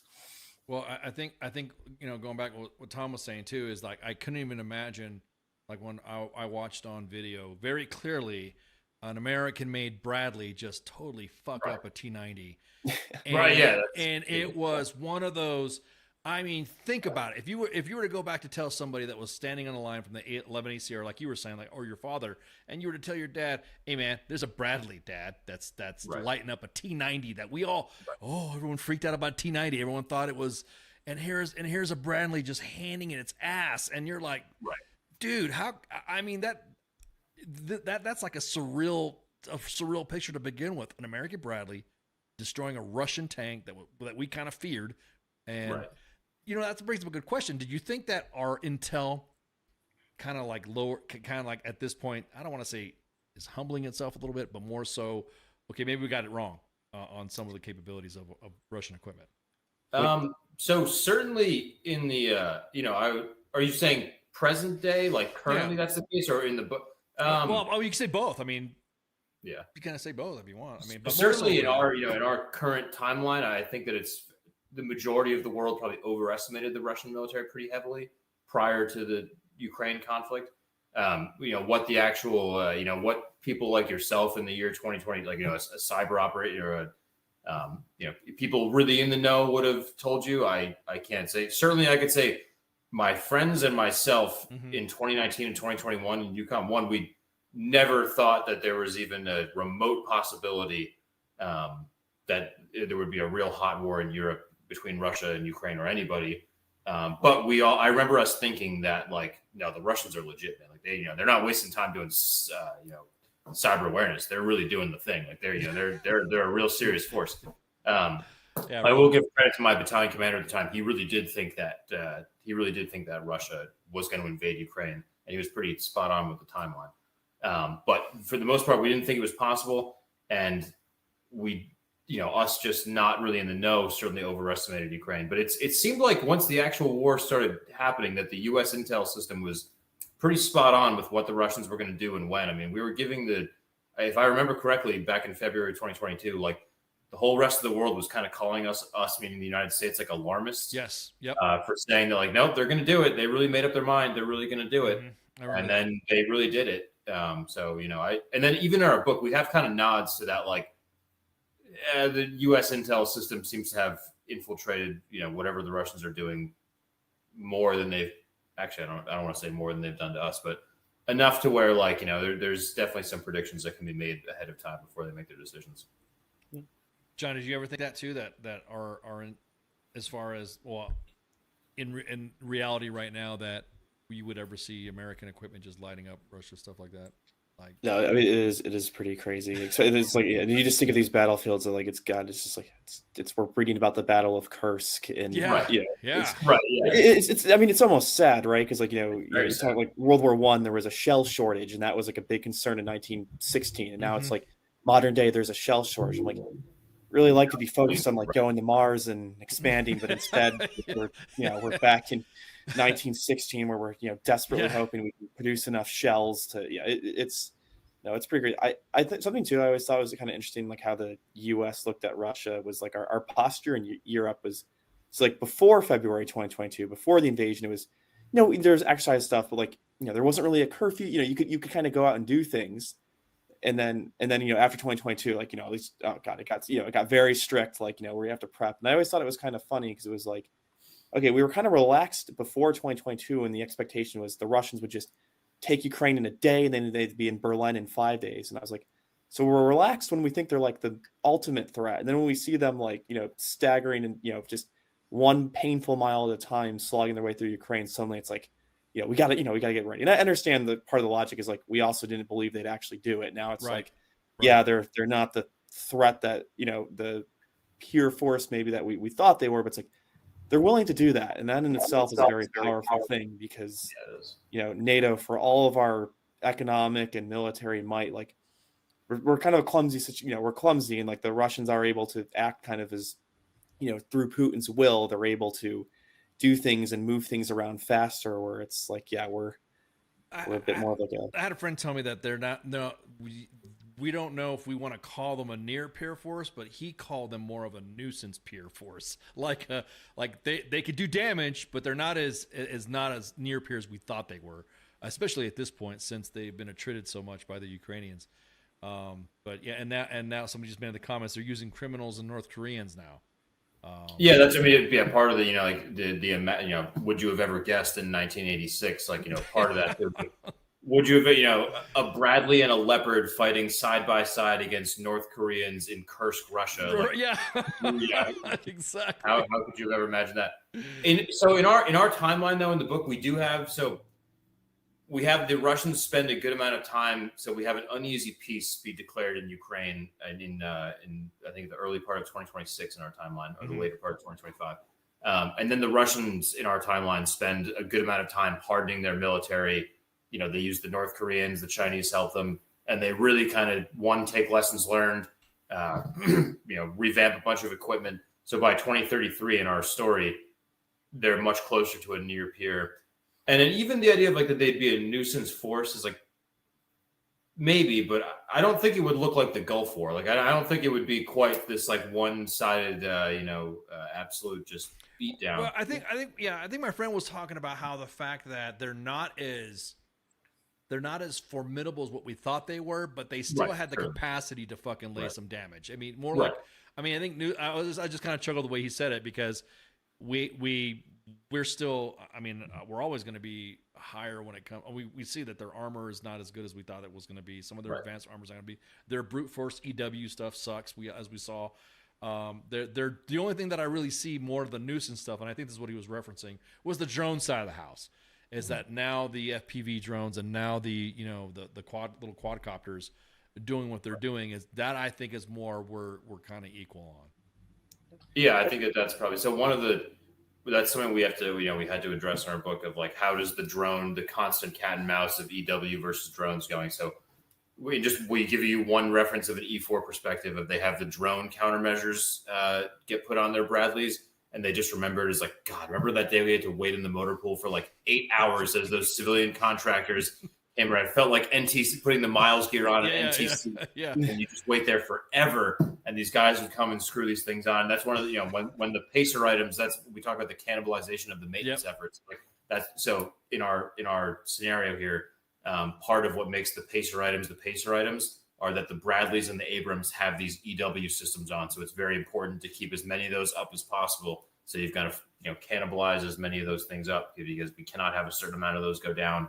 Otherwise we lose our EW coverage. No, we had that issue in Iraq with some of the counter IED stuff that was way, time intensive to apply and all that. So I get it. It's one of those things to where I'm like, I'm not saying that I wish I wasn't retired, but there's some times where I wish I wasn't retired just to get back on the stick on that stuff because I don't want. I guess we're saying we're hitting different times, and in your book, reading your timeline, you are hitting those different times. You know what I mean? I mean, like I said, the summary. I mean, and little sneak peek there. I already dropped it all in the chats and posted it on all of our other social media accounts. It's some good red teaming and some good reading. I mean, like I said, this should be a building 100 item is the way I should see it. It's a quick read too. I mean, if anyone gets the time to read it, I mean, I think it's 224 pages, and like it's meant to just be read through in like a couple days at the most. There's a lot of the classic military books like Once an Eagle or things like that. They're just these beefy like 800 page. Like that's not what this is. We kind of went with an experimental writing system here, where like.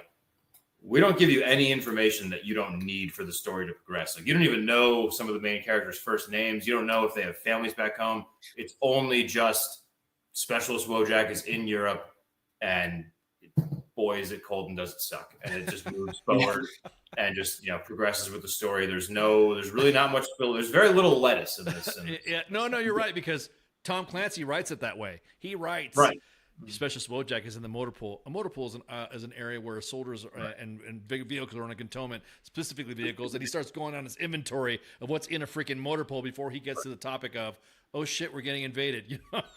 We don't even do that. I mean, we just kind of, a lot of the times we just kind of assume like, so I think the book definitely can be read by someone who's never been in the military, and it'll make, it's like, even if you've never been in the military, you hear motor pool, you can kind of put it together, but for the most part, it really is like the target audience here is people like who are probably watching your show. Like yeah.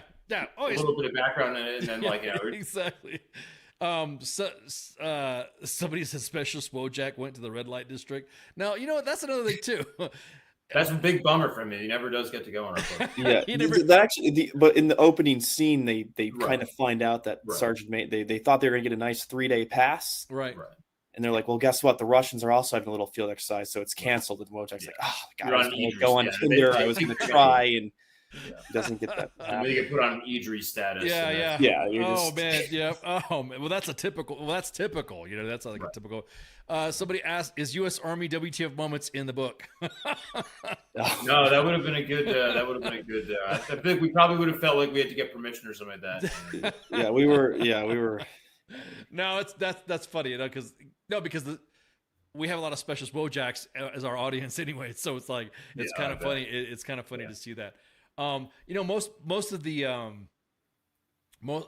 I think most of the, how do I say this? The more upper reading novels like that do discuss like that don't get into the grit.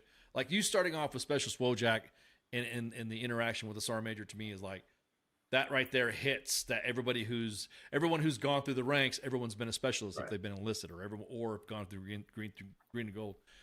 So that right there, I think that was the hook for me. I was like, oh okay. We've had beefs with Sergeant Major, so let's read it up.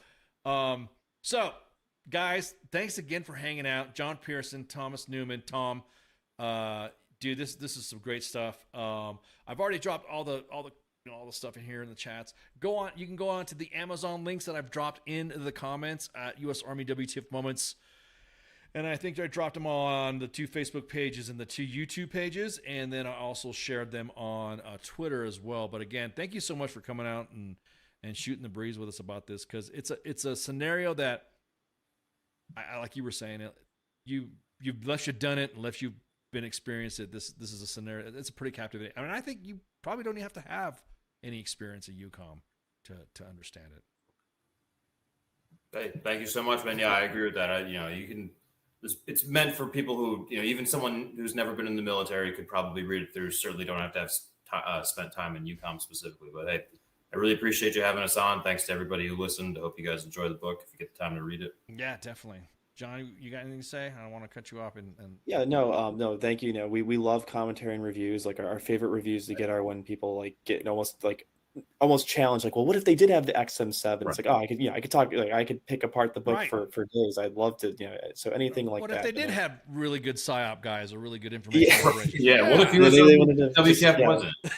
Yeah, exactly. I'm sure. Yeah, I'm sure they come up with something on like the North Koreans or something. Yeah, exactly. Well, I mean, everyone's a critic. You know what I mean when it comes to stuff like that, anyway. So.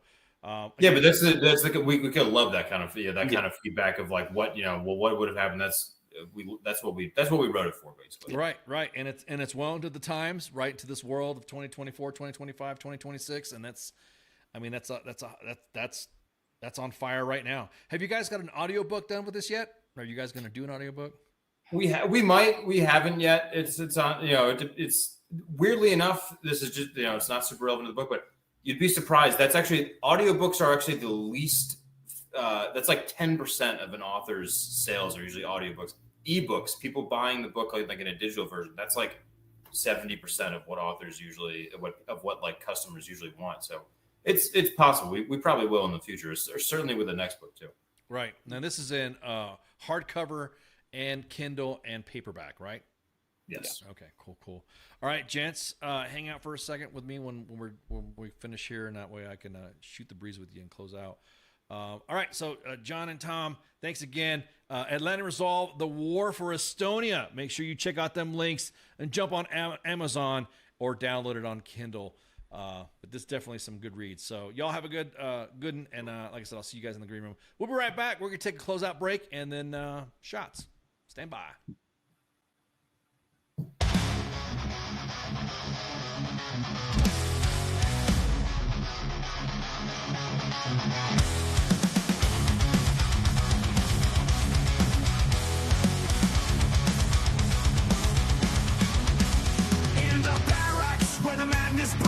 A soldier's tale of wild misdeeds, from the chow hall to the PT grind. You won't believe the things you'll find. Drill sergeant's rage, a fiery storm, private from the norm in the shadows where the secrets lie. Army WTF, you can't deny. Army of the stories unfold. In the heart of the chaos, the truth is told. From the field to the base, the legends grow. Army of the force, the madness we know. A Humvee stuck in the mud so deep. A midnight rain, no time for sleep. Emerge straight like gold in hand.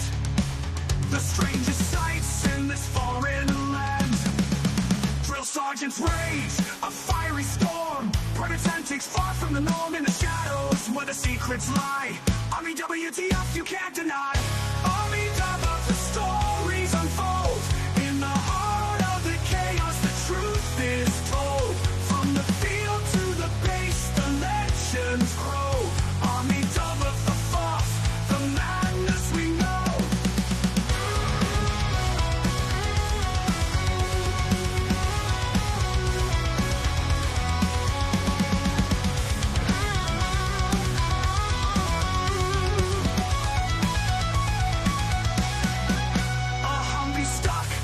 The mud so deep, a midnight rain, no time for sleep. Emerge straight like gold in hand. The strangest sights in this foreign land. Drill sergeants rage, a fiery storm. Private antics far from the norm in the shadows where the secrets lie. Army WTF, you can't deny. Army of the stories unfold. In the heart of the chaos, the truth is told. From the field to the base, the legends grow. Army of the force, the madness we know. In the ranks where the wild things roam. Every soldier's got a tale of their own. From the absurd to the downright strange. Army of the force, it never will change. So raise a glass to the tales untold. In the Army's world, where the brave and bold live the moments that make us say, Army of the force, every single day.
I am here determined to stop this future atrocity. This station is now the ultimate power in the universe.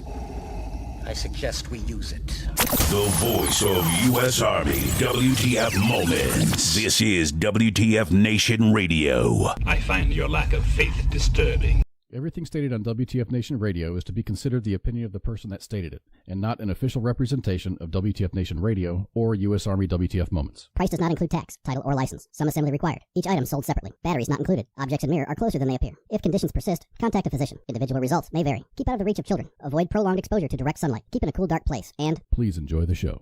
Shots. Oh man, it's about time to close it up. Broadcasting live deep within the basement of the DEA headquarters. Still getting messages about that.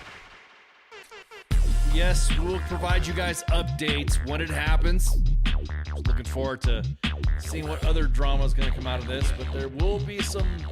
It's not over from what the authorities are saying out at out in Colorado Springs. So I want to thank John and Tom for hanging out with us and shooting the breeze. That was some good talk. We were still blabbing right before I came back, and again, make sure you get their book. Check all the links that are inside all the chats and posted on our Twitter page or X page. And yeah, so I think it's about time we got some housekeeping going on. And this is the Monday edition. Myself and Massey, of course, giving you all the news, a commentary, and discussion. We've been able to talk about other events, but like I said, we got guests, and everybody wanted to talk about the big drug bust. And so, yes, we did talk. Yes, yep, we did. That was one of the topics we were going to talk about in Insomniac, but we did see the Unsubscribe podcast with Angry Cops Rich High, who's been a guest before on U.S. Army WTF. We posted that on the WTF Moments timeline. So if you scroll through, I think everybody needs to like hit their notifications or something like that. Because lately everyone's been like, "Hey, did you guys post this?" And we're like, "Let me see. We literally just posted this like 5 minutes ago, man." So are you sure you're activating? So make sure you scroll the timeline at U.S. Army WTF Moments to see all those news. But yes, it was posted from the Unsubscribe podcast and Rich High, also known as Angry Cops. Just watch that video and wow. So shout out to the Unsubscribe guys for that. Tuesday, Pop Culture Warrior. As a matter of fact, let me check the calendar. Let me see what we got going on here. What do we have going on? I think we got a guest. I think he's got a guest on. Brian Norris. Brian Norris. Where does that name sound familiar? That name sounds familiar. Where's that? Known as Brian Norris is known for The Cleaning Lady, the Halt and Catch Fire, and New Amsterdam. So there you go. That's is the Rookie, Feds, General Hospital, Minsky, 88. Pretty on pitch. Yeah, he's got a pretty very diversified portfolio on IMDb. So make sure you check him out. He plays on the CW.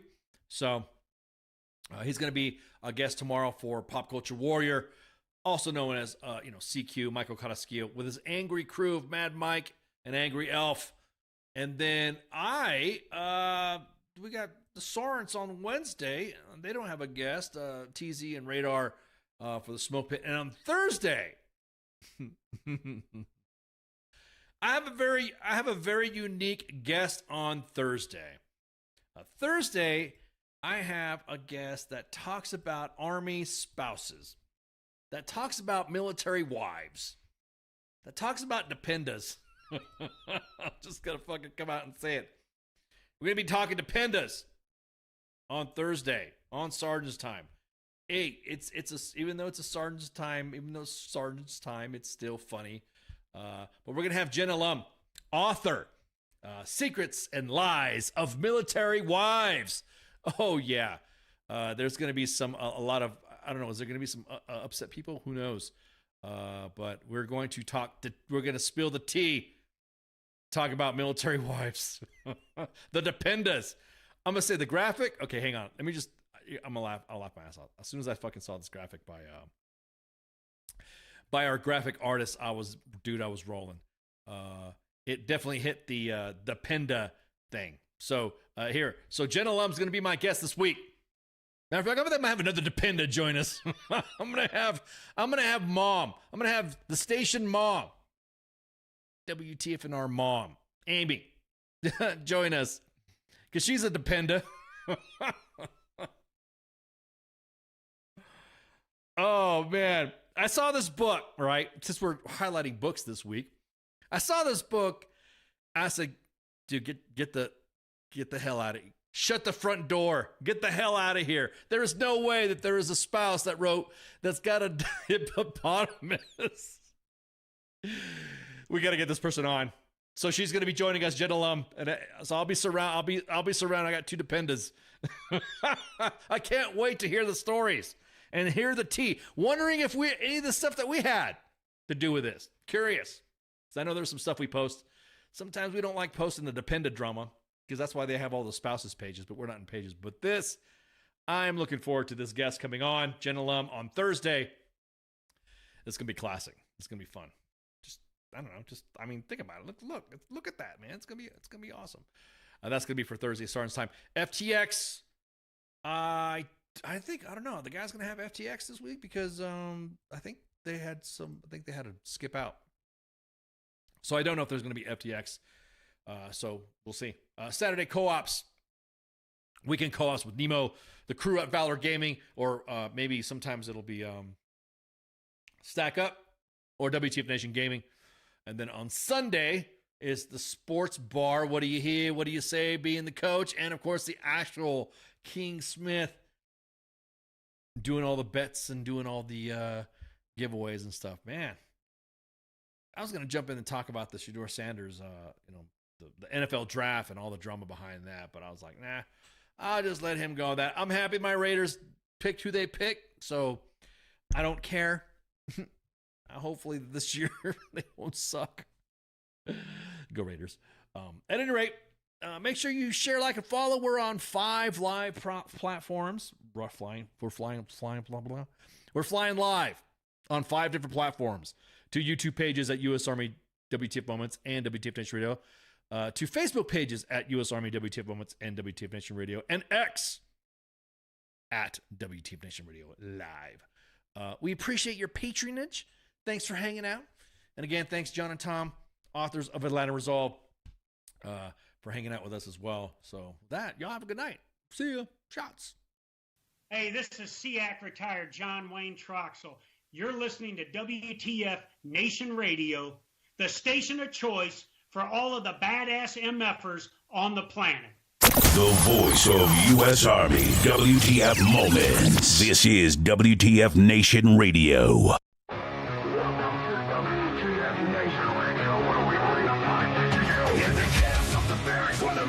Reigns. Officers orders driving us insane. ATF 0-30, no time to complain. Push up in the mud, feel the muscle strain. Army life is a wild ride. WTF moments can't hide. Through the fire we survive. In the ranks we thrive.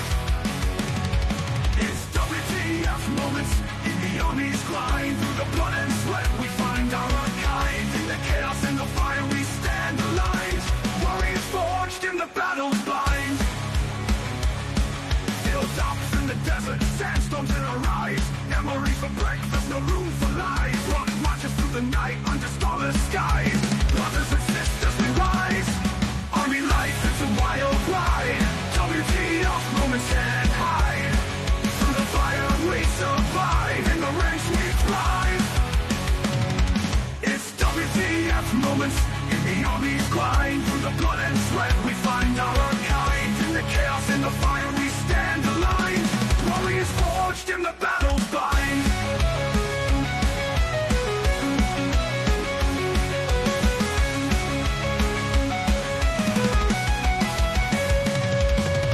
Drill sergeant fury echoing in the air. Discipline and duty we all must bear.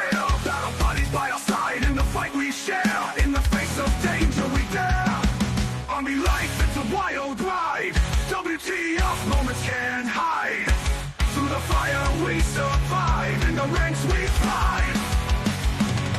It's WTF moments in the Army's grind. Through the blood and sweat we find our kind. In the chaos and the fire we stand aligned. Warriors forged forged in the battle's bind. Souls and firefights, adrenaline's rush. Silent nights, broken by the enemy's hush. Medics on the move in the heat of the crush. In the heart of battle we trust. It's WTF moments in the army's grind. Through the blood and sweat we find out our kind. In the chaos and the fire we stand aligned. Warriors forged in the battle lines. It's a wild ride. WTF moments can't hide. Through the fire we survive. In the ranks we thrive.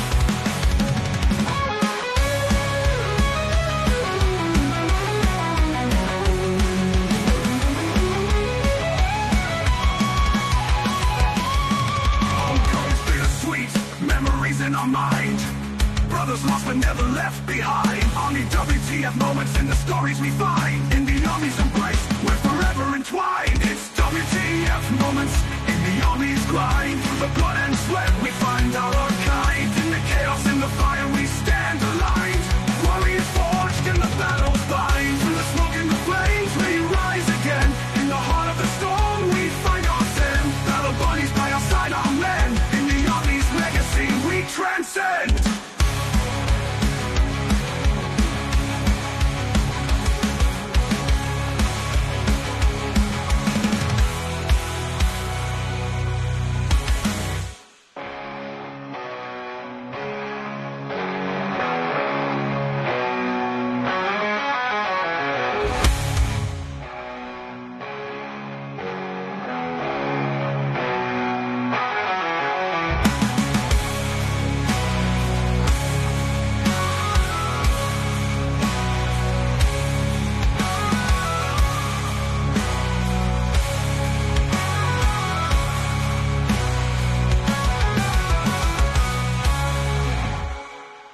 Everything stated on WTF Nation Radio is to be considered the opinion of the person that stated it, and not an official representation of WTF Nation Radio or U.S. Army WTF Moments. Price does not include tax, title, or license. Some assembly required. Each item sold separately. Batteries not included. Objects in mirror are closer than they appear. If conditions persist, contact a physician. Individual results may vary. Keep out of the reach of children. Avoid prolonged exposure to direct sunlight. Keep in a cool, dark place. And Please enjoy the show. Shots. If you haven't got problems, I feel bad for your son. I got 99 problems and a bitch ain't one. Я батько. Я молодший брат. Я водій маршрутки. Я скоро одружуся. Я фанат шахтера. Начальник отдела продаж. Я прораб. Я программист. Я свидетель на свадьбе. Дядя Юра, таксист. Я вчитель фізкультури. Я студент-геолог. У мене своя фірма. Я кращий друг зі школи. Я сусід, який завжди стукає по батареї. Я єдиний син.